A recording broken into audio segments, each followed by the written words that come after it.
Assalamualaikum warahmatullahi wabarakatuh. Ini merupakan video pembentangan mengenai buku latihan awal sains yang telah disiapkan oleh kumpulan kami. Kumpulan kami terdiri daripada 4 orang ahli.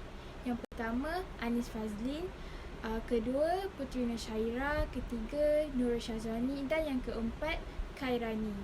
Dalam buku latihan awal sains ini mengandungi pelbagai latihan-latihan yang sangat menarik yang boleh dilakukan oleh kanak-kanak. Dalam buku ini terkandung latihan sikap saintifik, kemahiran proses sains, menyiasat alam hidupan, menyiasat alam bahan dan menyiasat alam fizikal. Latihan pertama untuk standard kandungan sikap saintifik adalah tandakan betul pada sikap saintifik dan nilai murni. SA 1.1 menunjukkan sikap saintifik dan nilai murni, manakala SA 1.1.1 menunjukkan sikap ingin tahu dan bekerjasama. Dalam latihan ini, kanak-kanak perlu menandakan betul pada gambar aktiviti yang menunjukkan kebaikan dan nilai murni atau sikap saintifik. Menunjukkan sifat ingin tahu. Standard kandungan yang saya gunakan adalah SA 1.0 sifat saintifik. Standard pembelajaran yang saya gunakan adalah SA 1.1.1 menunjukkan sikap ingin tahu dan bekerjasama.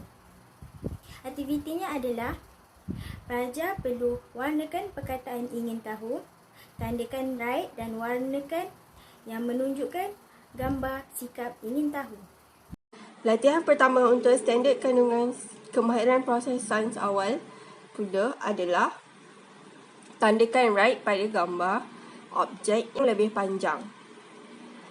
SA 2.3 membuat pengukuran, manakala SA 2.3.1 adalah membandingkan ukuran objek panjang dan pendek.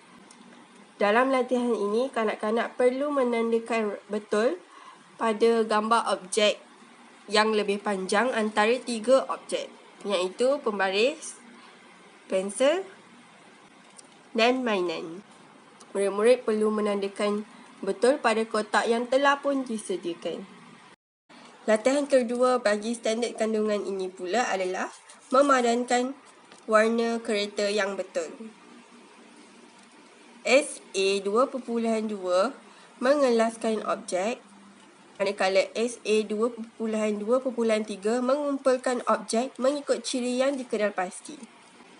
Dalam latihan ini, kanak-kanak perlu memadankan mengikut warna kereta yang betul, iaitu dengan membezakan warna-warna yang telah pun disediakan: hijau, kuning, merah dan biru. Anggota badan. Standard kandungan yang saya gunakan adalah SA 3.0 menyiasat alam hidupan. Standard pembelajaran yang saya gunakan adalah SA 3.2.1 mengenal pasti anggota badan. Pelajar perlu padankan gambar anggota badan di tempat yang sesuai. Apakah saya? Standard kandungan yang saya gunakan adalah SA 3.0 menyiasat alam hidupan. Standard pembelajaran yang saya gunakan adalah SA 3.1.1 membezakan benda hidup dan benda bukan hidup. Pelajar perlu tandakan H kepada benda hidup dan tandakan T kepada benda tidak hidup. Latihan seterusnya ialah latihan sains timbul tenggelam. Latihan ini berkaitan dengan alam bahan yang mana berdasarkan standard kandungan SA 4.1 iaitu meneraka sifat bahan serta standard pembelajaran SA 4.1.1 iaitu menyiasat ke atas objek yang boleh tenggelam dan timbul. Melalui latihan ini, ia dapat memberikan pengalaman serta pengetahuan kepada kanak-kanak dalam menyiasat serta membuat penerokaan terhadap sesuatu bahan yang di sekelilingnya. Untuk latihan ini, kanak-kanak dikehendaki mengenal pasti bahan yang timbul dan yang tenggelam, kemudian melekatkan pelekat bergambar bahan tersebut pada tempat yang betul. Latihan magnetik juga merupakan satu latihan berkaitan dengan alam bahan. Latihan ini direka berdasarkan standard kandungan SA 4.1 iaitu meneraka sifat bahan serta standard pembelajaran SA 4.1.5 iaitu menyiasat tindakan magnet ke atas pelbagai objek. Melalui latihan ini, kanak-kanak dapat pengalaman serta pengetahuan dalam membuat penyiasatan terhadap objek dan magnet tersebut. Untuk latihan ini, kanak-kanak dikehendaki untuk mengenal pasti objek yang bertindak balas terhadap magnet iaitu yang tertarik pada magnet dan kemudian bulatkan objek tersebut. Seterusnya, standard kandungan SA 5.0 menyiasat alam fizikal. Standard pembelajaran SA 5.1.2 merekod hasil pemerhatian terhadap bayang.